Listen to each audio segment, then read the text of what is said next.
Hi, this is Jasna. എയർക്രാഫ്റ്റിൻ്റെ cabin ഡോഴ്സിന് എന്തെങ്കിലും പ്രത്യേകതകളുണ്ടോ എന്ന് നമുക്ക് നോക്കാം.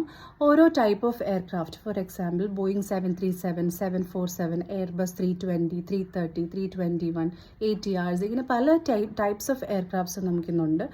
അപ്പോൾ ഓരോ എയർക്രാഫ്റ്റിൻ്റെ ഡോഴ്സും അതിൻ്റേതായ സ്പെസിഫിക്കേഷൻസും ഡിഫറെൻ്റ് ആണ്, അതിൻ്റെ ഓപ്പറേറ്റിംഗ് മെത്തേഡ്സും ഡിഫറെൻ്റ് ആണ്.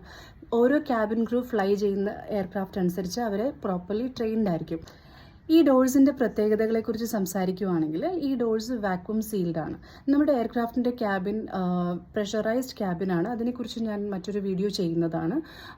ആ പ്രഷറൈസ്ഡ് ക്യാബിനുള്ളിൽ പ്രഷർ മെയിൻറ്റെയിൻ ചെയ്യുന്നതിനായിട്ട് ഈ ഡോഴ്സാണ് ഹെൽപ്പ് ചെയ്യുക. എന്തെങ്കിലും ഒരു ലീക്കേജോ കാര്യങ്ങളോ ഉണ്ടെങ്കിൽ അതൊരു ബിഗ് ആക്സിഡൻറ്റിന് തന്നെ സാധ്യമായേക്കാം. അതുകൊണ്ട് തന്നെ ഈ ഡോറ് സ്പെഷ്യലി എക്വിപ്ഡ് ആണ്. അതുപോലെ തന്നെ നിങ്ങൾ ശ്രദ്ധിച്ചിട്ടുണ്ടോ എന്ന് അറിയില്ല, ഡോഴ്സിൻ്റെ ഒരു താഴെ ഭാഗത്തായിട്ട് ഒരു ബോക്സ് പോലെ ഒരു കാര്യം നിങ്ങൾക്ക് കാണാം. അതിൻ്റെ ഉള്ളിൽ സ്ലൈഡാണ്, എസ്കേപ്പ് സ്ലൈഡാണ്. In case of an emergency ഒരു എയർക്രാഫ്റ്റിൽ നിന്ന് ഇവാക്വേഷൻ നടത്തണമെങ്കിൽ ഈ ഡോറ് ഇതിൻ്റെ ഇമർജൻസി മോഡിലാണ് ഓപ്പൺ ചെയ്യുക.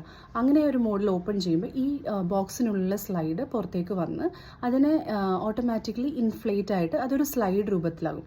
ഇതിൽ കൂടിയാണ് എല്ലാ ആൾക്കാരെയും ഇവാക്യുവേറ്റ് ചെയ്യുക. സോ ഇങ്ങനെ കുറച്ച് പ്രത്യേകതകളാണ് നമ്മുടെ എയർക്രാഫ്റ്റ് ഡോഴ്സിനുള്ളത്. Thank you.